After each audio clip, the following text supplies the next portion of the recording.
आपको पता है, कल मेरे पास आप में से ही किसी एक स्टूडेंट का मैसेज आया और उसने मुझे बोला कि अरे मैम, मैंने ना स्टॉक मार्केट में 5,000 रुपये इन्वेस्ट किए थे, लेकिन मुझे क्या मिला, ओनली 3200 रुपये। आज के बाद से तो मैं इन्वेस्ट नहीं करूंगा। तो मैंने उसे कहा, अरे रुको रुको, तुमने लॉस नहीं उठाया है, बल्कि तुमने रिस्क का कॉन्सेप्ट समझा है, लेकिन बिना रिटर्न को चेस किए हुए। तो आइए आज मैं आपको एक बहुत इंपॉर्टेंट टॉपिक समझाती हूँ, risk and return analysis.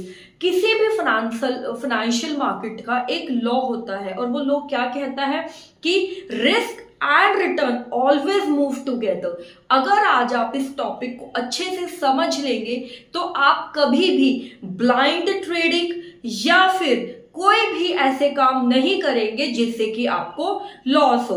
Okay guys, तो आज हम समझते हैं रिटर्न। रिटर्न क्या होता है? सपोज कीजिए आपने 10,000 की इन्वेस्टमेंट करी है और after a particular time period आपको 11,500 रुपए मिलते हैं। तो ये 1,500 रुपए है क्या? 1,500 रुपए है आपका रिटर्न। रिटर्न क्या होता है? जब किसी भी इन्वेस्टमेंट पे आप एक रिस्क लेके कोई रिवॉर्ड अर्न करते हैं, that is called your return. Okay, अब रिस्क क्या है? रिस्क होता है कोई भी आपका लॉस, जैसे कि आपके पैसे गिर सकते हैं। कैसे गिर सकते हैं? मान लीजिए कोई कंपनी बैंकरप्ट हो गई है या गवर्नमेंट के पॉलिसीज में कुछ चेंजेस आ गए, that is called your risk. अब रिस्क कभी भी अकेला नहीं आता, ये हमेशा दो चीजों को अपने साथ लाता है। वो दो चीजें कौन सी हैं? सामने आपके हैं, systematic risk and unsystematic risk. Systematic risk क्या होता है? That is uncontrollable, we can't control our systematic risk, जैसे कि market crash, inflation, interest rate hike. And unsystematic risk that is controllable, just like अगर आपके बिजनेस में कोई strike हो गया, you can control the strike in your business.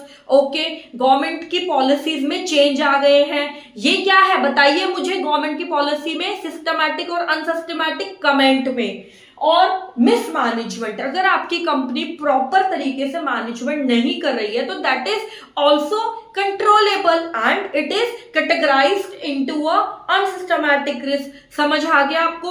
अगर आज आप ये मेरा लेक्चर समझेंगे तो ये आपके एग्जाम में तो हेल्प करेगा ही करेगा, साथ ही में ये आपकी किस में मदद करेगा? कोई भी ट्रेड मार्केट में इन्वेस्टमेंट करने में। अब आप मेरी बात ध्यान से सुनिए, जितना आप रिस्क उठाएंगे उतना ही आपको रिटर्न मिलेगा। जिस तरीके से फिक्स डिपॉजिट के अंदर रिटर्न आपका कम है तो रिस्क भी कम है, स्टॉक मार्केट में रिस्क थोड़ा ज्यादा है तो रिटर्न भी थोड़ा ज्यादा है। और क्रिप्टो करेंसी जो सबसे ज्यादा रिटर्न देती है लेकिन उसका रिस्क भी सबसे ज्यादा होता है। रिस्क ज्यादा, रिटर्न ज्यादा, रिस्क कम, रिटर्न कम। समझ गए? अब मेन पॉइंट क्या आता है? Risk return trade off. ये मैं आपको समझा चुकी हूं कि अगर आप रिस्क ज्यादा लेंगे तो आपको रिटर्न ज्यादा मिलेगा, रिस्क कम लेंगे तो आपको रिटर्न भी कम मिलेगा। ओके गाइस, अब है आपका how investor handle risk. Investor risk को किस तरीके से हैंडल करते हैं? Risk appetite. सबसे पहले रिस्क एपेटाइट में क्या आता है? Which type of investor you are, low risk bearing, high risk bearing, middle risk bearing. Portfolio mix, आप पोर्टफोलियो किस तरीके से बनाते हैं, ये पोर्टफोलियो डिसाइड करता है कि आपको कितना रिटर्न मिलेगा। डाइवर्सिफिकेशन, डाइवर्सिफिकेशन क्या हो गया?